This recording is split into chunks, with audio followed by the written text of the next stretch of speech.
Now first, you're going to need a square bottom, and in this case, square side, but you want to put your cardboard right up against the edge where it first contacts your contour. And in this case, it hits on the bottom the same place it hits on the top. But you want to try to do that, you want the cardboard standing on that flat so that it's nice and straight, because in this case also I'm going to want to create a straight line over here, so I want everything as straight as I can get it except for this side. Then you need to know how far the furthest point in your contour is going to be from your cardboard. Now if it's a long distance, like over there, it's going to be around a foot. It'll be different a little bit, but whenever the difference is, you know, something inside of your hand's ability, you can just use your hand. And I'll show you how this works. So what we want to do is, once you get that cardboard in place, you don't have to do this, but I suggest you do. You want to get it right where you want it. Make sure it's squared up everywhere. And then put a little piece of tape somewhere. This tape is not going to stick right there.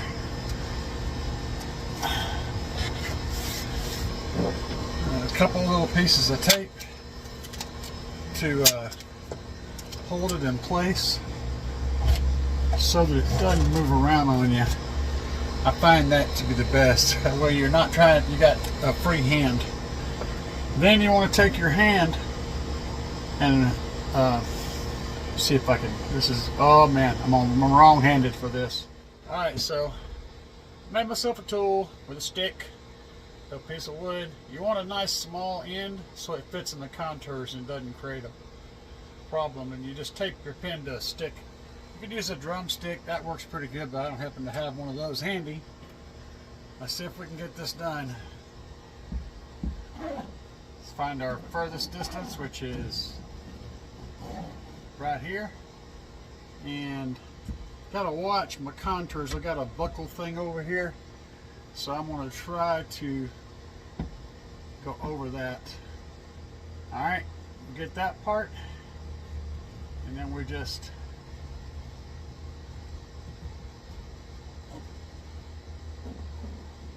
start the process. And my tape came loose while I was gone.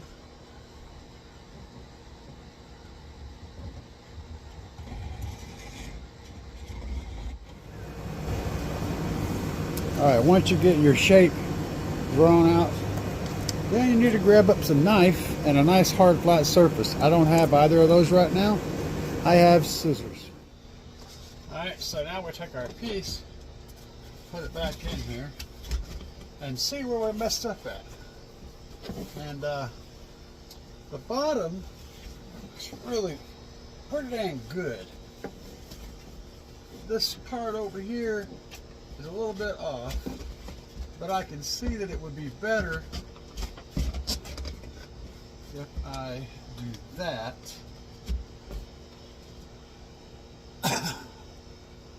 Well, only the top is really off. So then what you can do, if you have a problem, let's see if I can show y'all without holding it. I'm struggling with everything in here. Cameras, tripods, all that stuff. So getting it in a position, you can see I got a little gap up here. So what I can do is tape a piece of cardboard to it to fill in that, or I could trim out the other parts to match, but the other parts are pretty dang close. So that's the only spot that's really off. And that's with this line lined up with the top of the box pretty good. So I think I'm going to use the fill-in method. Alright, so now we're in, and that looks perfect for the cardboard, but the wood that I'm going to be using is a little bit thicker quite a bit thicker than this cardboard. I think we're still going to be okay, because it'll just push out a little bit, and this is flexible to an extent, so I think we'll be okay. See that compound curve right here? So there's a bunch of those in here, and that's a problem. We're trying to follow this line here, but the further you get toward the speaker, the more this line changes, which is why my measurement was off up here. Down here the curve is really quick and it's further back, but up here it's right in the middle of my cut. So it's kind of tricky. We may have to do a little bit of handwork there, but I think overall we got our piece.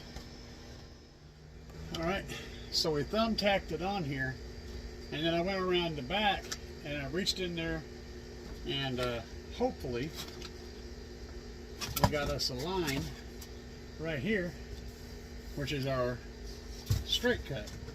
So now we have the entire piece. Got to make it happen, Captain. Let's trim this extra piece off that we don't need. Get our line. We're going to do this very badly. I want to use a pair of scissors. It's a very bad knife.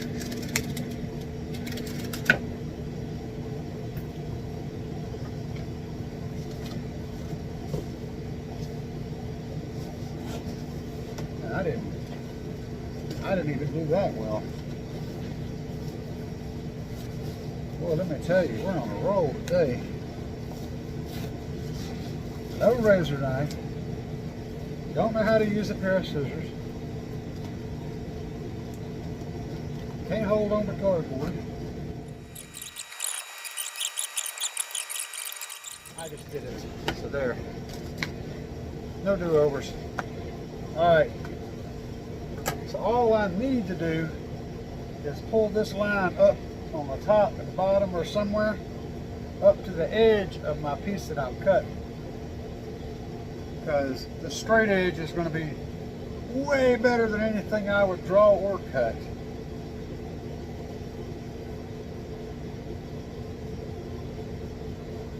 So we're going to do this. Oh yeah, another thing, if you got to err on, if you got to have a little bit of flaw in your slaw, err on the side of too big, because usually you can push it in there and get it to fit real nice and tight, pop it in there, and it'll stay. Ideally you don't want to leave gaps. Ideally you want to leave compression.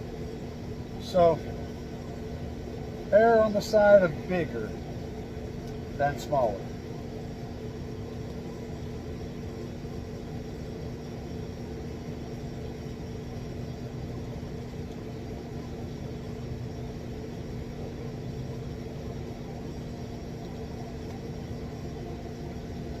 I'm adding about 1/4 inch to the whole thing.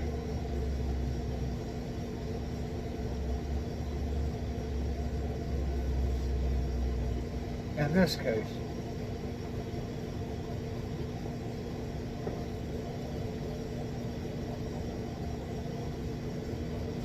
And when I actually cut this, I'll straighten out these wiggles with my saw as I'm cutting. I'll cut straighter lines than what I'm drawing. And the saw kind of does that on its own. I mean, it doesn't want to wiggle like this. I think this is going to work.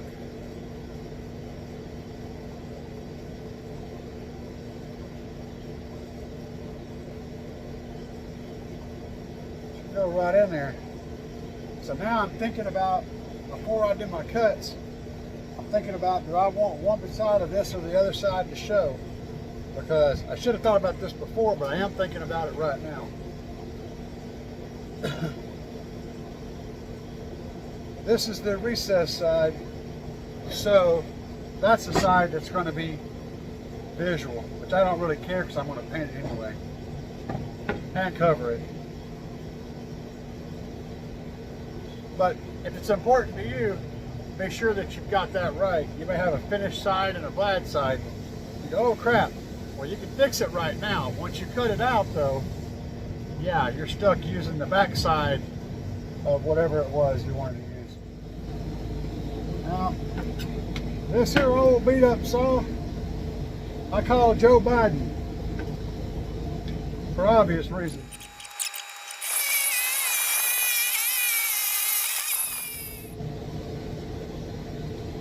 Did you guys know that Kamala Harris was 60 years old? I guarantee you, you did not know that Kamala Harris was 60 years old. Now you're going, what? And you're Googling it.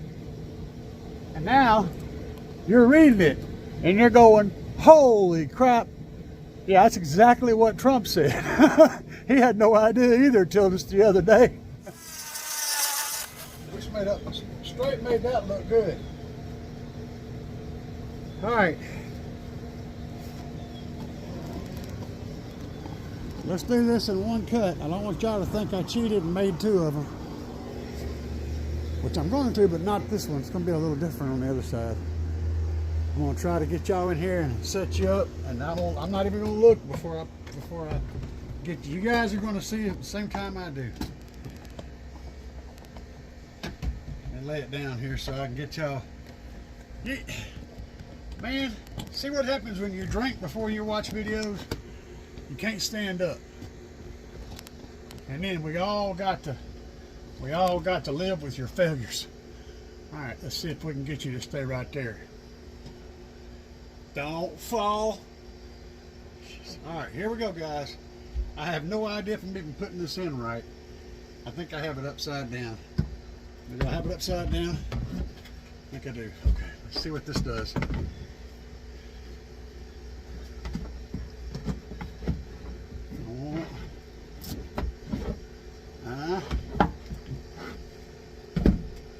It's going to take some trimming,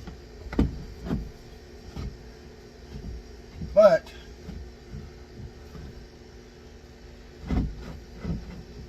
let's see where I need to trim at. Looks like the whole thing.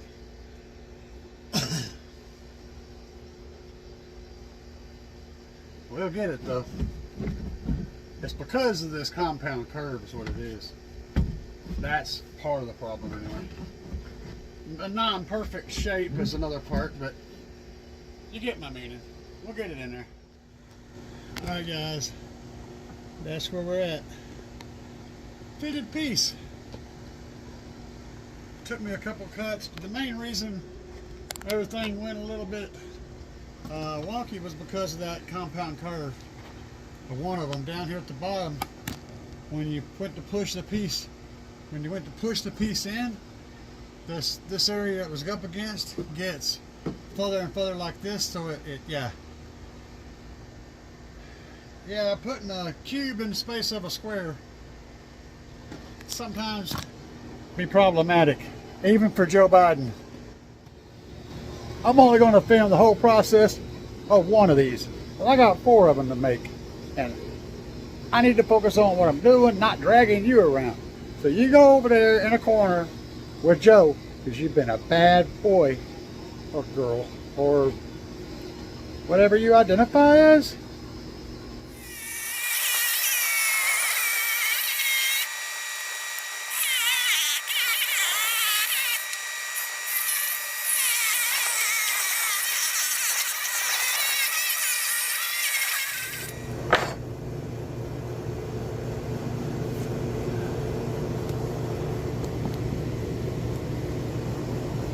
And there's that.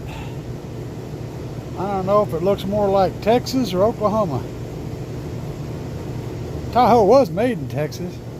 There you go. Alright, we got Oklahoma in there. Looking pretty good. Nice and flush. You got Florida over there. Runs up in there pretty far. It don't quite make it to the window, but I think we can work with it. Now I'm going to have to make 2 pieces for the top, unfortunately. I don't have one piece that's long enough. Oh, wait a minute.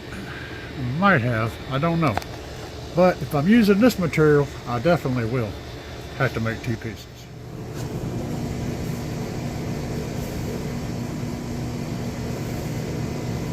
Alright, we're at 2'2", and we're at 6 1/4.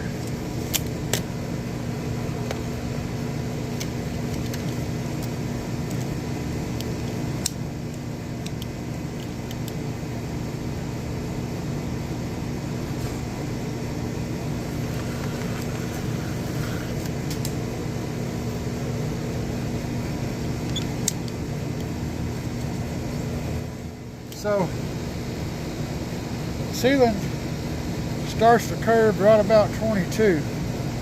I got the wrong damn. I need to take this sucker back in the house. I love them one, ain't no good for this. It starts to curve about 22 inches. And then it runs down to a point there. Now maybe a more shallow curve than this, but I could always make it more shallow if I need to. Making it steep again is tricky. That's 22. Get my little too short straight edge. Again, it ain't got to be perfect.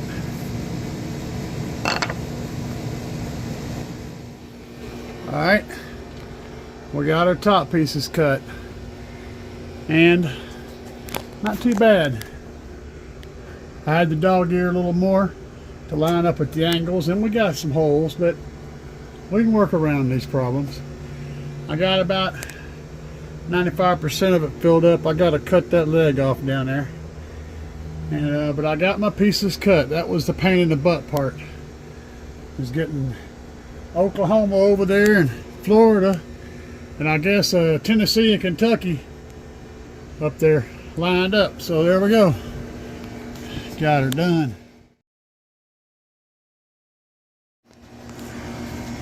Alright, so that crack will be closed up when I permanently install those.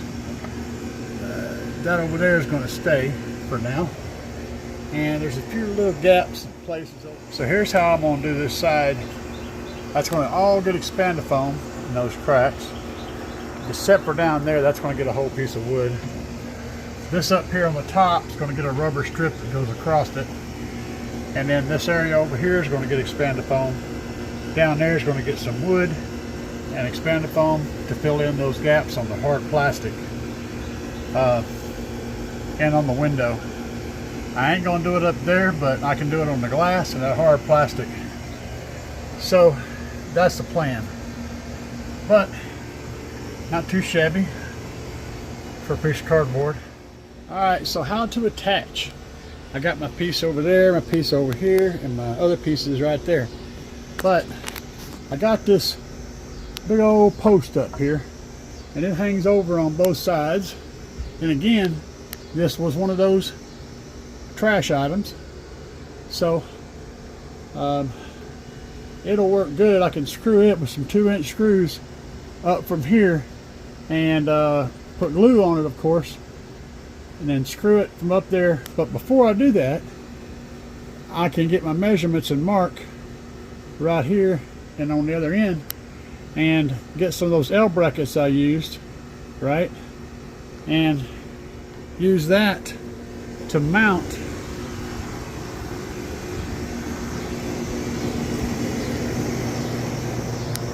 some 1x4 material, probably 2 layers thick, so that when I put that sucker back in there, I can get up there with the tape and measure it using gravity of my friend, get it exactly 3/4 of an inch in, and then the side piece will hang down exactly 3/4 of an inch.